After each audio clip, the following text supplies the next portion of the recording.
All right, this lesson is on inverse functions.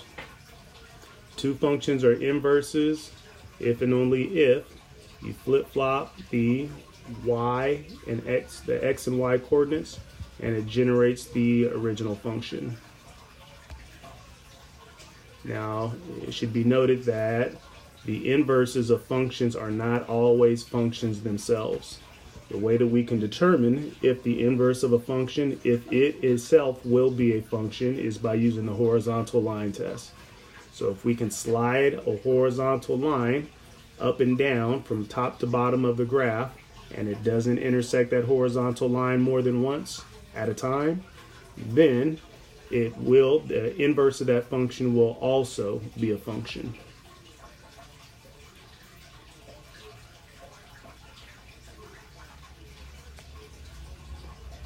All right, so here's how we find the inverse of a function.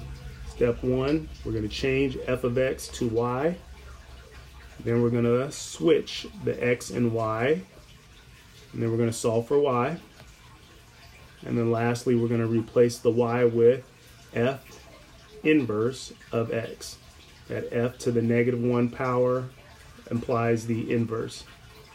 All right, so example one. First thing we want to do is change the f of x to y. Well, if we want to see if we know that this is a quadratic function, and the graph of a quadratic function is a parabola. If you were to slide a horizontal line up and down through a parabola, it is going to intersect that horizontal line at more than one point at a time. So it will not pass the horizontal line test. So the inverse of this quadratic function and all quadratic functions is not going to be a function. All right, so if we find the inverse, first thing we're going to do is change f of x to y. And then we're going to solve for y. First thing, to get y by itself, we want to add 5 to both sides. Next, we want to get rid of that power of 2 by doing the opposite of squaring, which is square rooting.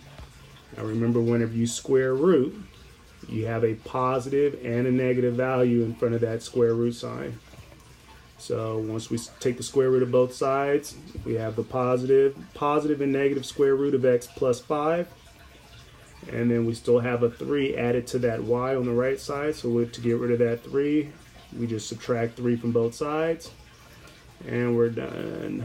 We just change the y back to f inverse of x.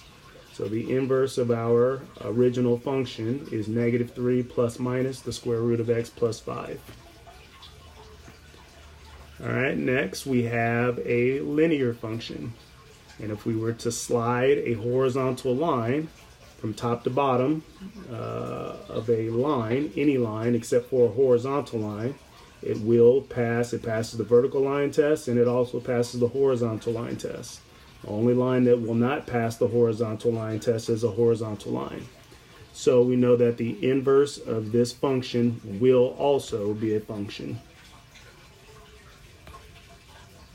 All right, first step, change the f of x to y.